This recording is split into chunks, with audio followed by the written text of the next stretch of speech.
Most people believe that if someone buys a $50 million yacht, they must already be unimaginably rich. And technically speaking, that is absolutely true. But what most people fail to understand is this.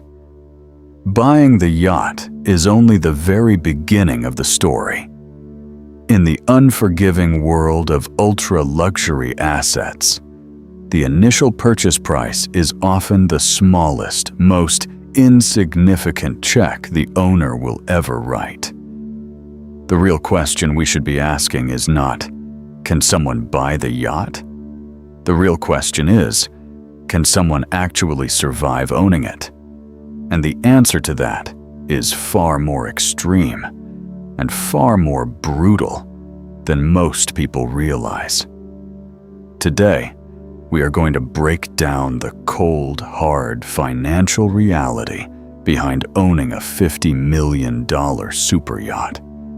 Not the fantasy you see on Instagram, not the polished marketing brochures, but the real numbers, the operational logistics, and the hidden psychology of the ultra-wealthy. By the end of this video, it will become very clear why even many multimillionaires could never truly afford one. Because the ultimate truth is, a $50 million yacht is not a purchase. It is an entire financial ecosystem floating on water, waiting to consume wealth. The first major mistake ordinary people make when looking at extreme wealth is confusing net worth with actual liquidity. Someone can technically be worth $100 million on paper, while still being completely unable to comfortably own a $50 million yacht. That sounds paradoxical at first, doesn't it? But wealth at the ultra-high net worth level rarely exists as cold, hard cash sitting inside a checking account. Most wealthy individuals hold their fortunes in highly illiquid assets, private companies, stocks, prime real estate, hedge funds, and long-term private equity structures. This means a billionaire might appear terrifyingly wealthy on Forbes, while actually being incredibly protective of their liquid cash flow. This is precisely why many yacht purchases are financed strategically through private banks rather than paid for entirely with cash. It is not because the buyer lacks the money. It is because preserving liquidity and keeping their capital compounding at 10 or 15% in the markets is far more critical than dumping $50 million into a rapidly depreciating asset. At this level, money is never viewed emotionally. It is viewed strategically. And the moment that $50 million asset is delivered, a terrifyingly efficient wealth-burning machine begins operating 24 hours a day, 7 days a week. The exact moment the champagne bottle breaks against the hull, the financial bleed starts. Crew salaries start immediately. Insurance premiums start immediately. Maintenance, docking fees, satellite communications, and fuel costs, they all begin instantly. And unlike a mansion in the south of France or a penthouse in New York, a superyacht is designed to move, which means it constantly, aggressively consumes capital. A $50 million yacht is, for all intents and purposes, a floating 5-star luxury hotel with an industrial-level engineering plant hidden underneath it. Most people only see the polished teak decks, the infinity pools, the beach clubs, and the floor-to-ceiling glass staircases of the owner's suite. But hidden beneath those pristine spaces are highly complex, interdependent systems operating around the clock. Massive diesel engines, commercial-grade generators, zero-speed stabilizers, water makers, specialized HVAC systems, and global satellite communication networks. Every single one of these systems requires constant, specialized servicing by certified technicians.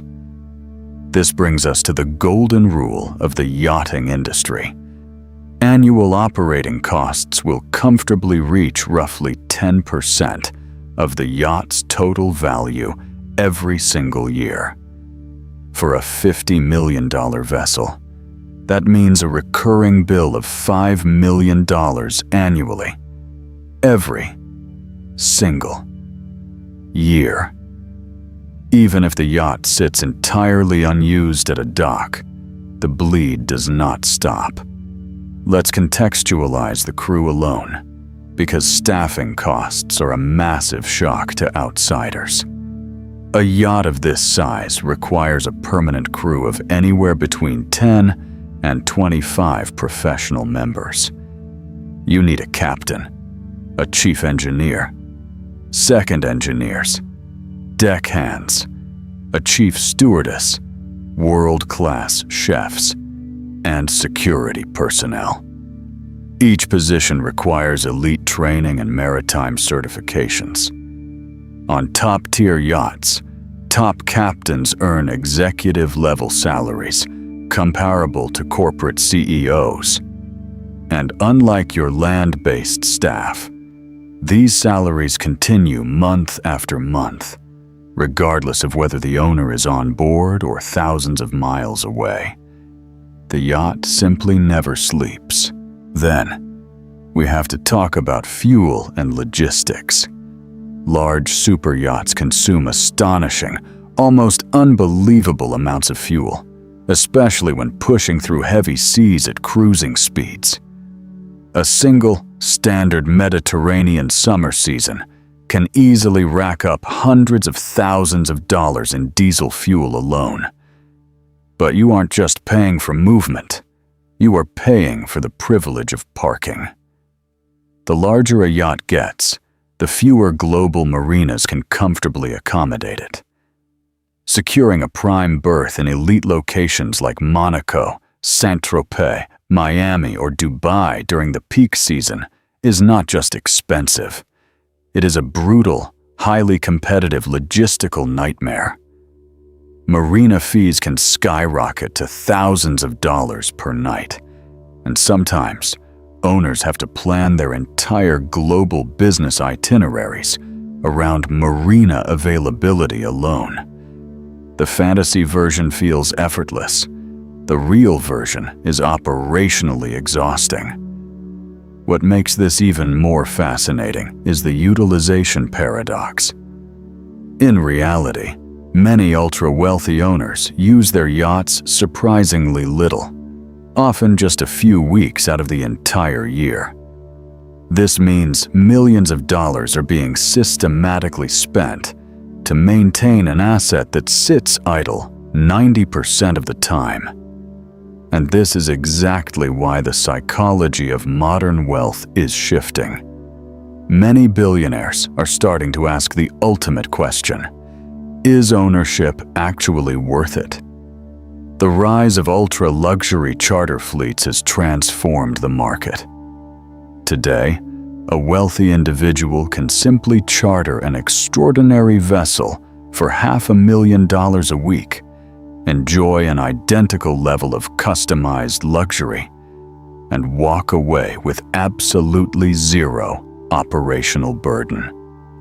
No crew turnover to manage, no maintenance oversight, no refit costs, and crucially, no long-term depreciation. Just pure experience without a shred of permanent responsibility. Unlike rare art, classic Ferraris, or prime Manhattan real estate, superyachts do not appreciate. They depreciate heavily, losing value the moment they leave the shipyard. Maintaining any semblance of resale value requires an ongoing multi-million-dollar cycle of upgrades and refits. Marine technology evolves, environmental regulations tighten, and interior design trends change at a lightning-fast pace. A yacht that looked cutting-edge 5 years ago can feel outdated remarkably fast.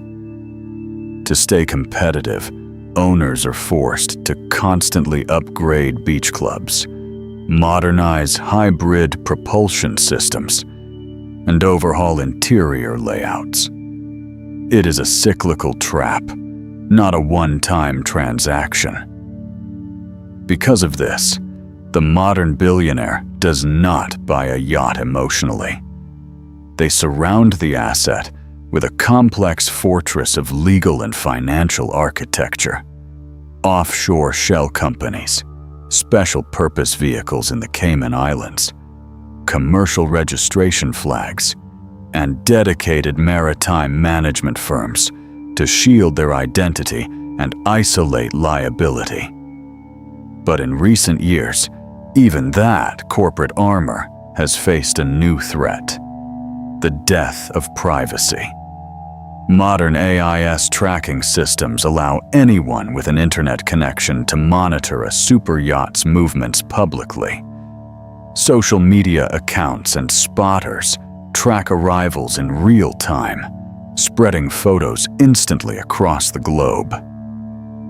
For a generation of ultra-rich individuals navigating an era of global economic instability and shifting political tensions, a massive, highly visible asset entering a public marina can quickly turn from a status symbol into a massive reputational risk. Ironically, in the modern world of extreme wealth, true luxury increasingly means invisibility. Historically, wealth wanted to be seen. Today, the smartest wealth prefers not to be noticed at all. Yet, despite the catastrophic depreciation, the logistical nightmares, and the staggering operational costs, the superyacht industry is thriving. Why? Because a superyacht possesses an extraordinary, almost intoxicating emotional power that no other asset on Earth can replicate. It offers complete, absolute separation from ordinary life. The ocean creates an immediate psychological distance from the chaos of the land. It provides total silence, absolute isolation, and the freedom to move across the globe without roads, crowds, or schedules.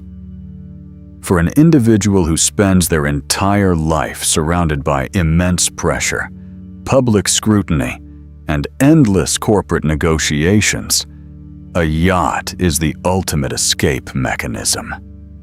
It is a private, completely controlled world.